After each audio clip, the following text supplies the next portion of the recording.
Undercover boss buys a car at his own dealership, stops cold when he hears two customers behind him. The morning sun poured across the Reeve Automotive lot, its golden light bouncing off the polished cars like liquid fire.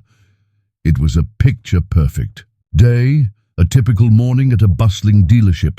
Salesmen in crisp suits lined the glass-walled showroom, ready with toothy grins and firm handshakes designed to maximize profit.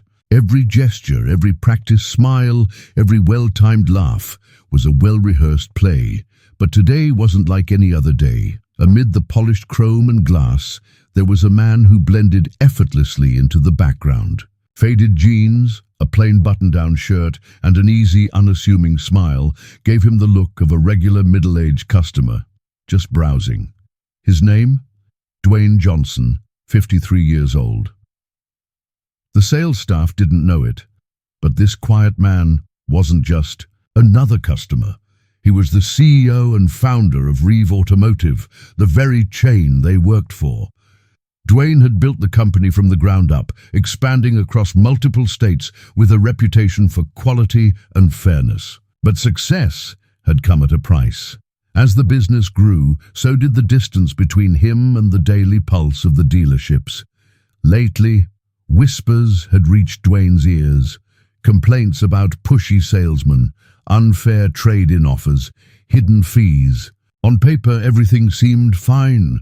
Reports from his managers painted a rosy picture of satisfied customers and smooth operations. But Dwayne wasn't a man who trusted numbers alone. He knew that paper could be manipulated. It was people's experiences that told the real story. So here he was, undercover, not as a CEO, not as a name on a door, but as an ordinary customer. He wasn't here to oversee a meeting or cut a ribbon. He was here to see, know, to feel how his employees treated people when no one was watching. He wandered through rows of gleaming cars, pausing occasionally to run his hand across the smooth surface of a hood. A salesman with a shark's grin noticed him and approached, his voice smooth and confident. "Good morning, sir. Looking for something special today?" Dwayne gave a small, polite smile.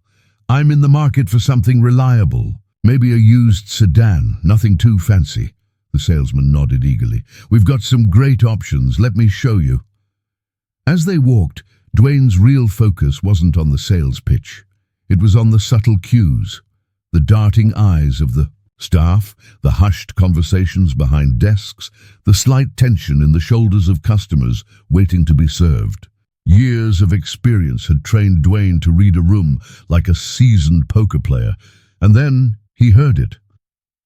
A woman's voice, trembling, floated across the showroom. "Please, isn't there anything else you can do?"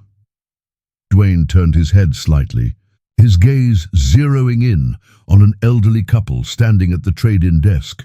The man was tall but slightly hunched, his silver hair combed neatly. His wife stood beside him, her hand gripping his tightly, her face drawn with worry. Outside, parked among the flashy new models, sat their well-kept but older sedan. Behind the counter was Rick Larson, the dealership's sales manager, a man who prided himself on squeezing every dollar from every deal. His voice was coated in faux sympathy but lined with impatience. "I'm sorry," he said with a practiced shrug. "That car just isn't worth much. Honestly, you're lucky I'm offering what I am." Dwayne took a slow step closer, pretending to examine a nearby car as he listened. The woman's voice cracked as she dabbed at her eyes. "This car belonged to our son. He passed away last year. We've kept it as long as we could, but we can't afford the repairs anymore." Dwayne felt a sharp sting in his chest. Rick sighed dramatically. "I get that this is emotional for you, but sentimental value doesn't increase an appraisal. Market price is market price." The woman's lips trembled. "It's not just a car to us. It's the last piece of him we have." The man's jaw tightened. He was trying to stay strong, but the weight of the decision was breaking them both. Rick, however, remained unmoved. "My offer stands at $2,000. That's already generous given the mileage and condition. If you want to move forward, we can..." Do the paperwork right now." He gestured dismissively toward the exit. Dwayne's blood pressure spiked. This wasn't just a bad deal. It was predatory. He stepped forward, his voice calm but clear. "Excuse me, what's going on here?" Rick turned, visibly annoyed. "Sir, this is a private discussion." Dwayne gave him a disarming smile. "I'm sorry to intrude. I couldn't help overhearing. I'm actually in the market for a car myself, and that sedan caught my eye." The elderly couple looked at him, surprised. Rick's expression turned sour. "It's not for sale. It's being traded in." Dwayne tilted his head thoughtfully. "I might be interested in buying it directly." "What's the trade-in value?" Rick hesitated. $2,000. Dwayne raised an eyebrow. "That's it? For a car in that condition?" Rick's lips thinned. "It's an old model, and with that mileage, I'll offer $5,000, Dwayne said smoothly. The room fell into stunned silence. The elderly couple gasped. "Oh no, we couldn't," the woman began. Dwayne held up a hand. "Let's talk outside." And just like that, the tone shifted. Outside the dealership's glass doors, the sun was warmer now, casting a soft glow. On the lot, where the couple's sedan sat, looking small and unassuming among the gleaming newer models, Dwayne led them away from Rick's sharp gaze, offering a quiet space where their voices wouldn't be drowned out by the clatter of showroom sales.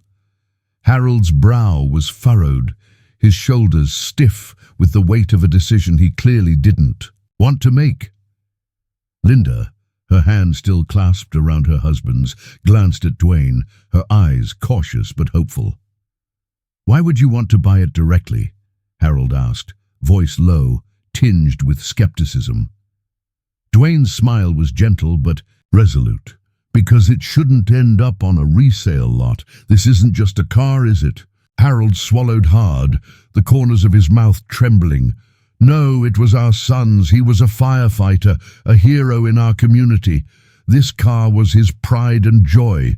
After he passed away in the line of duty, we couldn't bear to let it go. But with medical bills piling up and our own health issues..." He trailed off, his throat tightening. Dwayne nodded, listening intently. "I'll buy the car from you, but not as a trade-in. I'll restore it, keep it in his memory," he said quietly. Linda's eyes welled with fresh tears. "You'd really do that?" "It's not just a car," Dwayne said softly, pulling a checkbook from his pocket. "It's a legacy, and it deserves to be treated like one." Just as he was about to hand over the check, Rick stormed outside, his expression twisted with irritation. "You can't just..." he started, but Dwayne turned to him, calm and unwavering. "We'll talk later, Rick," Dwayne said firmly, his tone brooking no argument. Rick froze, confusion flickering across his face. Something in Dwayne's voice, an authority he hadn't recognized until now, made him hesitate. He was starting to sense that he wasn't dealing with just another customer. Harold hesitated, his hand hovering near the check Dwayne offered. Linda's grip on his arm tightened, silently encouraging him. Finally, Harold took the check, his hand trembling but resolute. "I don't know what to say," he murmured, his voice choked with gratitude. Dwayne's smile was warm, but tinged with sadness.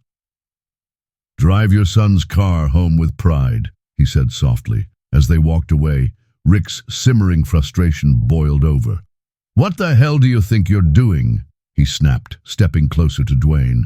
The acrid scent of his cheap cologne mingled with the rising tension between them. "Helping a customer," Dwayne replied evenly. "Isn't that what we're supposed to do?" "That's not how this works," Rick hissed, his voice lowering into a conspiratorial snarl. "You just cost this dealership thousands of dollars and undermined my authority." Dwayne's expression didn't change, but his voice dropped into a steely calm. "Authority?" he echoed. "I didn't realize. Your job was to squeeze every last dime out of grieving parents." Rick's face flushed red, his eyes narrowing dangerously. "Look, I don't know who you think you are, but you don't know who I am," Dwayne said, cutting him off, his voice now unmistakably commanding. He stepped forward, his entire demeanor shifting. Rick's bravado faltered, confusion flashing across his face. "I own this dealership," Dwayne said, his voice sharp and clear. Rick blinked, his lips parting in disbelief. "What?" Dwayne reached into his pocket, pulling out a business card and holding it between two fingers. "I'm Dwayne Johnson, CEO, owner of Reeve Automotive, the man who built this company." Rick's entire body stiffened. His jaw slackened, and his eyes darted around the lot, seeking an escape that didn't exist. The words landed like a thunderclap. The air seemed to thicken with a mixture of shock and realization as a few employees inside the showroom turned, pretending to work, but clearly listening. "And I just watched you lie to customers, disrespect them, and run this place like it's a con game," Dwayne said, his voice ice cold. Rick's bravado crumbled. I didn't know," he stammered, sweat starting to bead on his forehead. "That's the problem," Dwayne snapped. "If I'd been just another customer, you wouldn't have thought twice about taking advantage of them." Rick scrambled for excuses. "I was just doing my job, maximizing profits. That's what you want, isn't it?" Dwayne's jaw tightened. "Is that what this company has become?" he asked, more to himself than to Rick. He looked around at the dealership, the glossy showroom, the distracted salesman, the silent, calculating eyes of employees trained to look the other way. "No," Dwayne said finally, his voice heavy with conviction. "That's not what I want." The air inside the dealership was thick with tension, the weight of Dwayne's revelation hanging heavy as employees exchanged uneasy glances. Rick's face was a mask of shock and barely concealed panic, his usual swagger melting into something far less confident. "No, that's not what I want," Dwayne repeated, his voice quieter now, but no less commanding. A murmur rippled through the staff, some shifting uncomfortably while others, like the young salesman Chris, glanced between Rick and Dwayne with wide, uncertain eyes. Dwayne's gaze swept the room, taking in the reactions of his employees, the ones who had stood silently, watching as Rick pushed customers into bad deals, and the ones who looked as if they had seen this all before but were too afraid to speak. Finally, Dwayne turned his attention back to Rick. "How many of you have been taught to pressure customers into deals that don't benefit them?" he asked, his voice echoing off the showroom walls. Silence. A few heads lowered. A few more exchanged furtive glances. Tim, a middle-aged salesman with a nervous tick in his hands, cleared his throat. "Sir, with all due respect, Rick trained us to work this way. It wasn't just him, it was the whole system." Dwayne nodded slowly, absorbing the admission. "And that's exactly what we're going to change," he said, his voice resolute. His words felt like a line drawn in the sand, signaling the beginning of a new era. A ripple of hope stirred in the employees' eyes, but also a cautious skepticism. They had heard promises before, after all. A low murmur of uncertainty spread through the room, until Chris, the young salesman who had spoken up earlier, finally found his voice again. "So, what does this mean for us?" he asked hesitantly. Dwayne folded his arms, his posture both relaxed and unyielding. "It means we're cleaning house, effective immediately. No more dishonest sales tactics, no more hidden fees, no more preying on customers who don't know any better," he said, each word delivered like a strike against the old way of doing business. Tim sighed deeply, his shoulders slumping. "But sir, some of us have families to feed. We've been making money the way we were trained to. If we stop now, how do we make a living?" His voice trembled with equal parts fear and frustration. Dwayne's gaze softened just a fraction. "That's why I'm implementing a new commission structure," he said firmly. "Bonuses will now be based on customer satisfaction, not just raw sales numbers. Treat your customers fairly, and you'll still make money. In fact, you might even make more." A ripple of surprise passed through the staff, a few eyebrows raising in cautious optimism. Chris's face brightened with the beginnings of a smile. "That actually makes sense," he said, his voice steadying. "It's almost like you've done this before." Dwayne chuckled. a warm sound that momentarily lightened the atmosphere. "I have," he said, the ghost of a smile playing at his lips. Laughter, tentative but genuine, bubbled up among the employees, easing the tension in the room just enough to make the new reality feel possible. Later that afternoon, Dwayne gathered everyone for a customer service review in the break room. Papers rustled, coffee brewed, and nervous energy filled the air as he opened a thick file, the record of every customer complaint and negative review the dealership had received over the past year.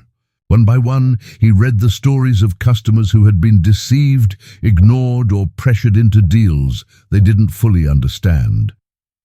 One account stood out. A young mother who had purchased a used car only to discover a $1,500 warranty fee tacked onto her paperwork without her consent. She had called the dealership in tears, only to be told it was non-refundable. Her words echoed in the break room like a ghost, her frustration and heartbreak a stark reminder of what had been lost under Rick's management. "That's disgusting," Chris muttered, his jaw clenched. Tim sighed heavily. "I remember that. A sale," he admitted quietly. "She was barely making ends meet."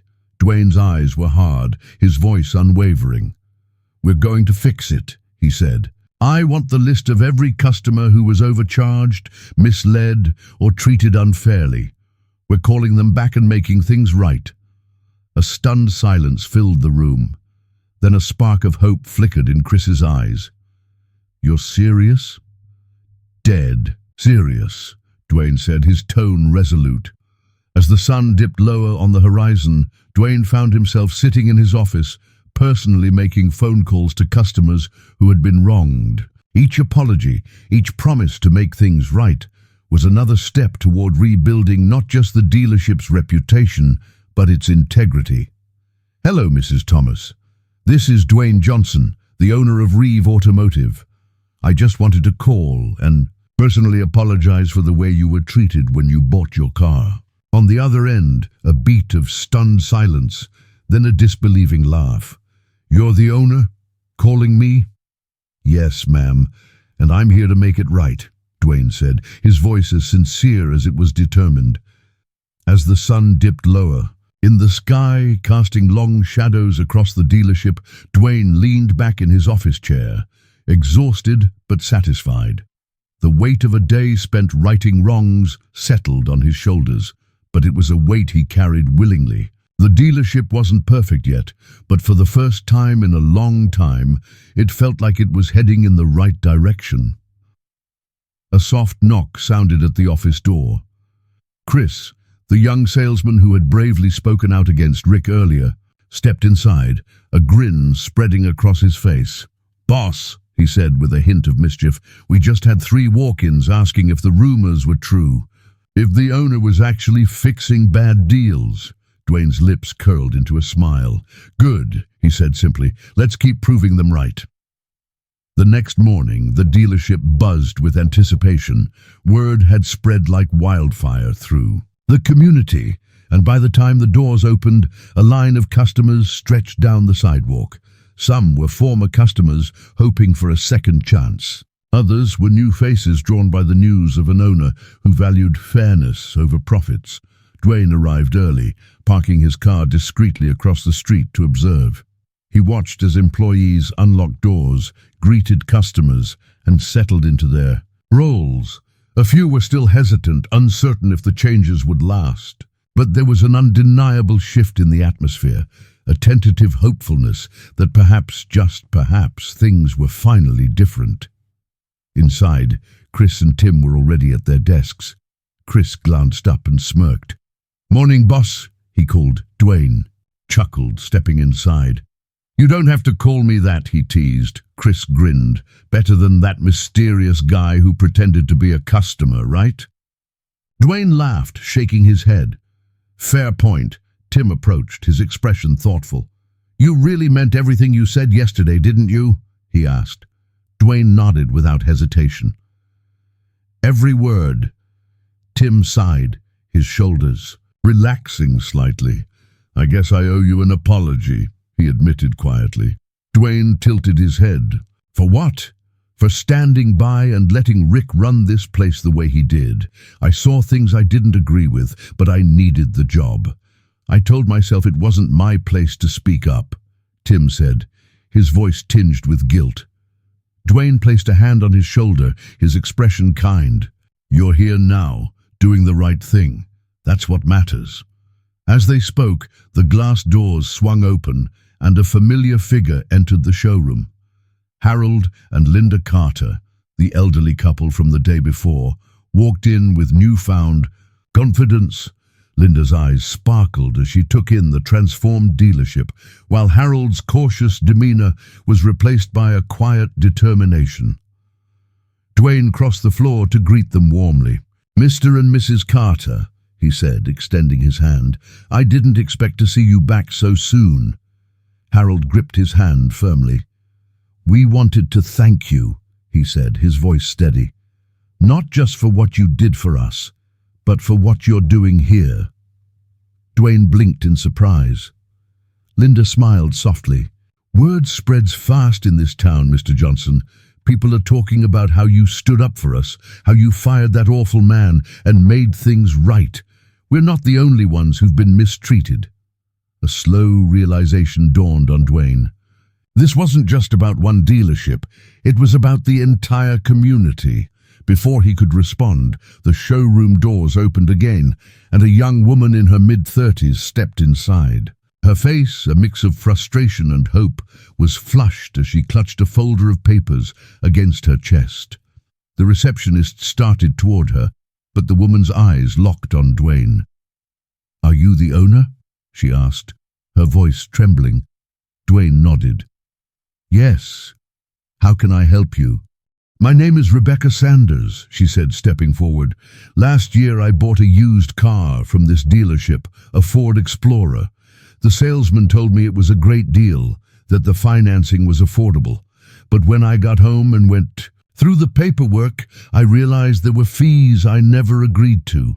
Dwayne's jaw tightened. This was exactly the kind of predatory behavior Rick had cultivated. Rebecca's voice wavered. "I tried calling back, but I kept getting the runaround.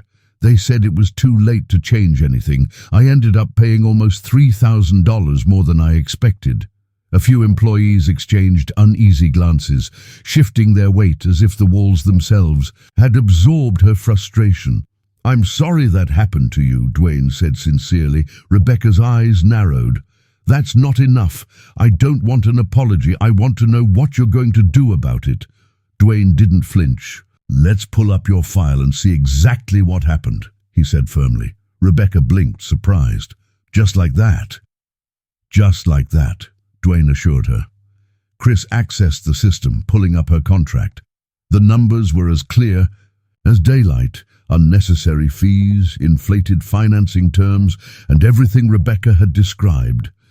Dwayne exhaled slowly, his face set with determination. "We're fixing this," he said. "You were overcharged, and that's unacceptable.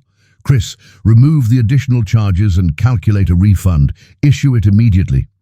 The room fell into stunned silence as the weight of his words settled over them. Rebecca's eyes filled with tears. "You're serious?" she whispered. "Completely," Dwayne said, offering a small but sincere smile. As Rebecca left with her check in hand and gratitude in her heart, murmurs spread through the showroom. Customers exchanged glances, whispering to each other. "Did you see that?" one man said. "He just gave her a refund. I've never seen a dealership do that before." The shift was palpable. Trust was being rebuilt, one customer at a time. In the days that followed, Reeve Automotive transformed into a beacon of change. The dealership, once weighed down by hidden fees and pushy sales tactics, now echoed with transparency and fairness. Customers walked through the doors with cautious optimism, drawn by the whispers of a new way of doing business. Dwayne arrived early each morning, parking his car across the street to quietly observe. He watched as employees welcomed customers warmly, as deals were struck not with deception, but with integrity. The shift in energy was undeniable. Some staff members had embraced the change wholeheartedly, while others hesitated, unsure if this new culture would truly take root. Chris, ever the eager young salesman, approached Dwayne with a grin. "Boss," he said playfully, "you won't believe this. We've got a line of customers out front, and the phones haven't stopped ringing. People want to know if we can review their old deals." Dwayne smiled, a quiet satisfaction settling in his chest. "That's exactly what we're here to do," he replied, but not everyone was happy. Word of Reeve Automotive's transformation had spread beyond the local community. By lunchtime, a call came through that made Dwayne's jaw tighten. Michael Langford, owner of Langford Motors, a rival dealership known for its aggressive tactics, was on the line. "Reeve," Langford's voice oozed with condescension, "I heard what you're doing. Refunding customers, fixing old deals. That's a dangerous game you're playing." Dwayne leaned back in his chair, calm and resolute. "I'm not playing a game, Langford. I'm rebuilding trust, something you clearly know nothing about." Langford's tone sharpened. "You think customers care about integrity? They care about price tags, and I can beat yours any day of the week. You're going to regret this." Dwayne's voice dropped to a low, unwavering tone. "Maybe you're the one who'll regret underestimating me." Sure enough, by the afternoon, Langford made his move. Chris burst into Dwayne's office, urgency etched on his face. "We've got a problem," he said, breathless. "Customers are walking out. Langford's undercutting every deal we offer. They're promising lower prices, no matter what we quote." Dwayne clenched his fists, his pulse quickening. He stepped into the showroom just as a middle-aged couple at Tim's desk said, "We'd love to buy here, but Langford's offering the same car for $2,000 less." Dwayne stepped forward smoothly. "Excuse me," he said politely. "May I ask, did Langford mention the hidden fees, the inflated financing, the mandatory warranty add-ons?" The couple exchanged uncertain glances. "They didn't say anything about that," the woman admitted. "That's because they don't want you to know," Dwayne said firmly. "They lure you in with a lower price, but when you sit down to sign, the deal changes. Hidden costs, higher interest rates, things they didn't mention up front." Tim pulled up past complaints on his computer. "Look here," he said, showing the couple. "We've had customers come back after realizing Langford tricked them. They thought they were getting a better deal until they saw the final paperwork." The couple hesitated, glancing at each other. The man finally spoke. "We'll stay with you," he said, his voice steady. Dwayne nodded, gratitude warming his tone. "That's a smart choice." That evening, as the dealership's doors closed and the hum of activity faded, Dwayne gathered his staff in the break room. "Langford is trying to crush our momentum," he said, his voice low and even. "He's using price as a weapon. But we're not going to stoop to his level," Chris frowned. "So what's the plan? We can't just let him steal our customers." Dwayne's lips curved into a determined smile. "We play smart, not dirty. Tim, pull up a list of every customer who's ever left a negative review about Langford Motors. We're going to reach out to them directly." Tim's eyebrows shot up. "Why?" Dwayne's grin widened. "Because we're going to remind them what Langford really stands for, and we'll show them that here they'll be treated with honesty and respect." By the next morning, Reeve Automotive launched a bold campaign. Personalized emails and social media messages flooded inboxes, inviting anyone who had been misled by Langford Motors to bring in their paperwork. No tricks, no hidden fees, just honesty. Within hours, customers began to respond. By midday, a steady stream of people flowed through the dealership's doors, some carrying stacks of contracts, others clutching records of questionable charges. They were tired of being scammed. They were ready for a fresh start. Dwayne and his team worked tirelessly, reviewing every case with care. By the end of the week, Langford Motors was feeling the heat. Angry customers flooded Langford's phone lines. Negative reviews piled up online. Panic rippled through his staff. Then, as Dwayne sat at his desk, his phone rang again. It was Langford, and this time his voice was laced with desperation. "You think you've won, Reeve," he spat. "You're ruining me." Dwayne's reply was calm, resolute. "No, Langford, you did that to yourself." With a quiet finality, Dwayne hung up the phone, signaling the end of Langford's reign of deception and the rise of a new era for Reeve Automotive. The days that followed were unlike anything Dwayne had ever witnessed at Reeve Automotive. Customers, once wary and skeptical, now poured in by the dozens. The dealership buzzed with energy and a palpable sense of hope. What had started as a quiet attempt to restore integrity was quickly becoming a full-blown movement. Dwayne arrived early, observing the growing lines outside his dealership. People clutched papers and folders, eager to have their grievances heard, and their past injustices righted. Chris greeted him at the door with an incredulous look. "Boss, we've got people coming from 3 towns over. Everyone wants their deals reviewed." Dwayne offered a small, satisfied smile. "That's exactly what I wanted." But even as Reeve Automotive soared, Dwayne knew trouble was brewing. The phone call from Langford Motors had been a warning. Now it was clear that Langford wouldn't sit back and let his empire crumble. That afternoon, just as Dwayne was about to sit down for a quick break, his phone buzzed with an incoming call. Chris burst into the office, his face pale.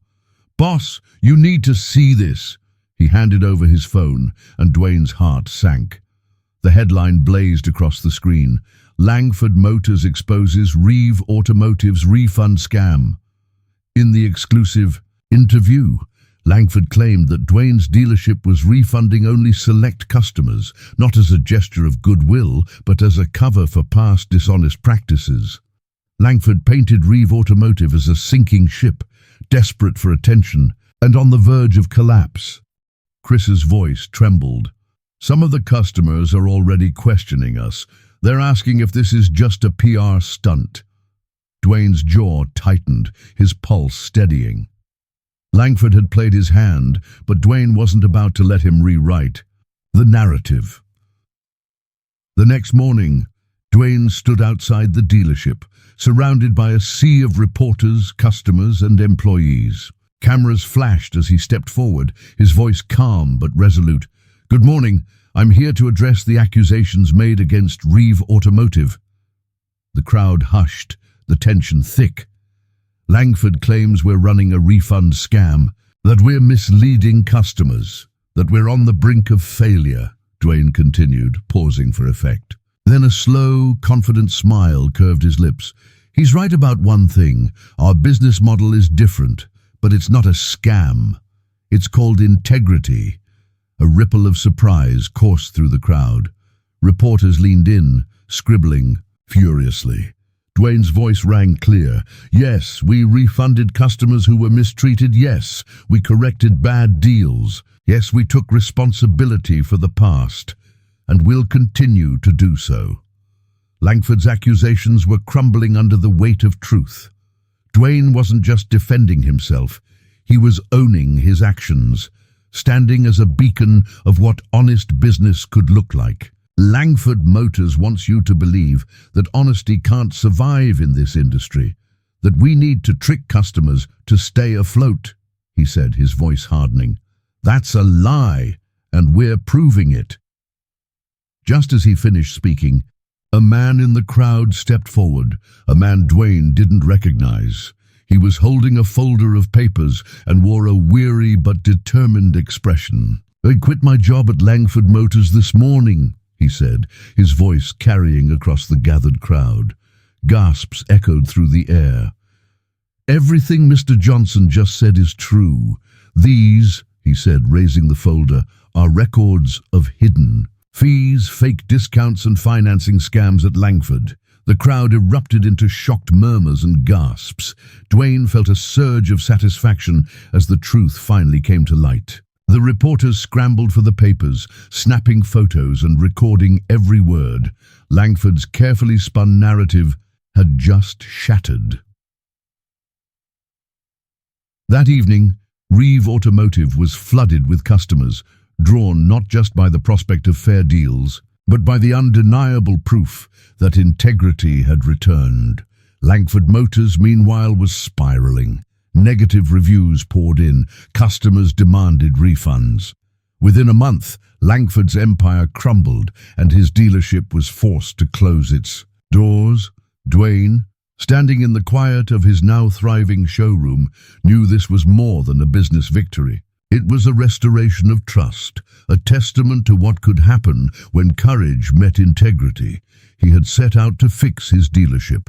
What he had built was a legacy, one that would outlast any competitor, fueled by honesty and respect. A year had passed since the storm that had rocked Reeve Automotive and the collapse of Langford Motors. Dwayne sat at his desk in the corner office, staring out through the expansive glass windows of the dealership.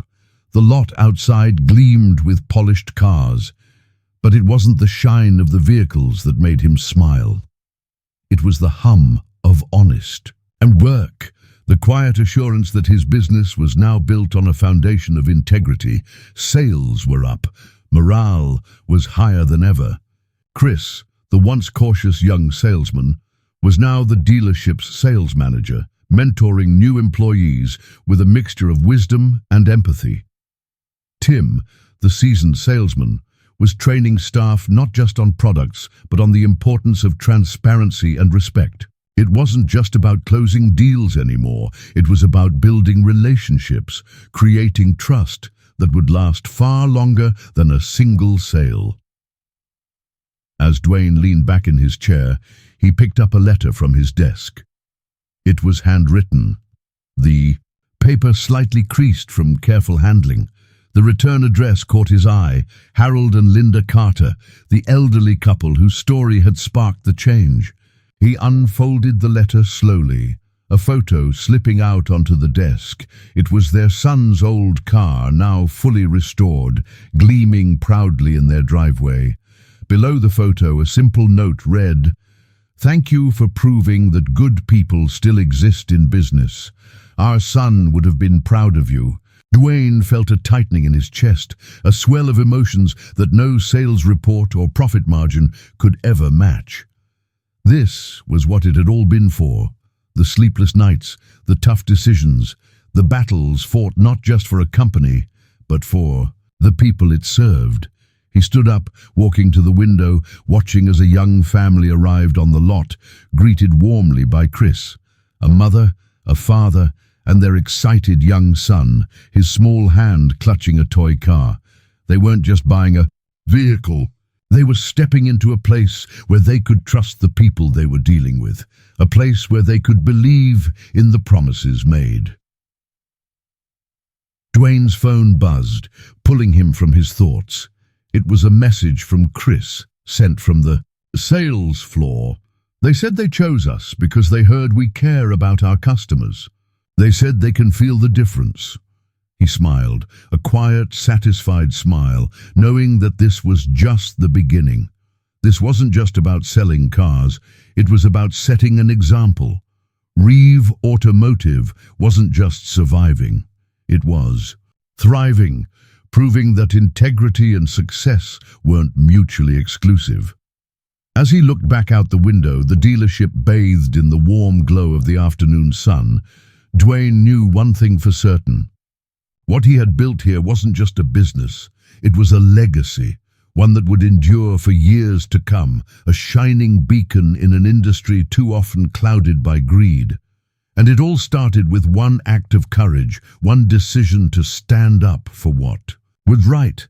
Outside the dealership, the air felt crisp and light, as if the weight of years of dishonesty had finally lifted from the very foundation of the business. Dwayne took a deep breath, feeling a rare sense of peace, but just as he started to relax, his phone buzzed again. It was a new message, this time from Rebecca Sanders, the young woman who'd returned for her refund not long ago. Her text was simple but powerful. "Thank you for standing up for us. You didn't just change a dealership, you changed lives." He read the words twice, then placed the phone back on his desk.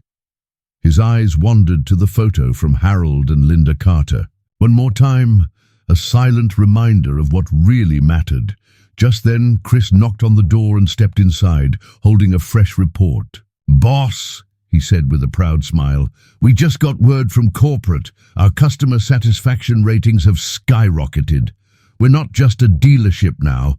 We're the standard people are talking about." Dwayne felt a spark of pride. But it wasn't just about numbers or ratings. It was about earning back trust, about proving that a business could thrive without resorting to deception and greed. "That's just the beginning," Dwayne replied, standing tall. "We'll keep pushing. We'll keep listening. We'll make sure that anyone who walks through those doors knows they'll be treated with respect, with honesty. No more games, just the truth." As Chris left the office, Dwayne lingered at the window, watching families and individuals walk in, their faces open, their trust slowly rebuilding. He realized this wasn't the end of a journey. It was the start of a new chapter, one where integrity wasn't just a buzzword, but the very core of the business. The sun dipped lower in the sky, painting the lot in gold and orange hues. In the distance, a young boy pointed excitedly at a car, and his parents exchanged a smile. Dwayne watched them, his heart full. He knew that every deal made here would now be a story of fairness and respect, and that story would ripple far beyond these showroom walls. With a final glance at the photo of the restored car, Dwayne whispered under his breath, "This one's for you, Harold, Linda, and everyone who believed we could be better." This isn't just a story about one man fighting back against greed. It's about standing up for what's right. Dwayne Johnson showed us that no matter how high you climb, it's never too late to come back down and fix what's broken. He stood by the people, rewrote the rules, and proved that integrity isn't just a word, it's a way of life. Now it's your turn. If this story moved you, hit that like button, share it with someone who needs to hear it, and drop your thoughts in the comments below. And don't forget to subscribe for more powerful stories that remind us that change is possible when we refuse to accept the status quo. Let's make honesty go viral. Let's change the game together.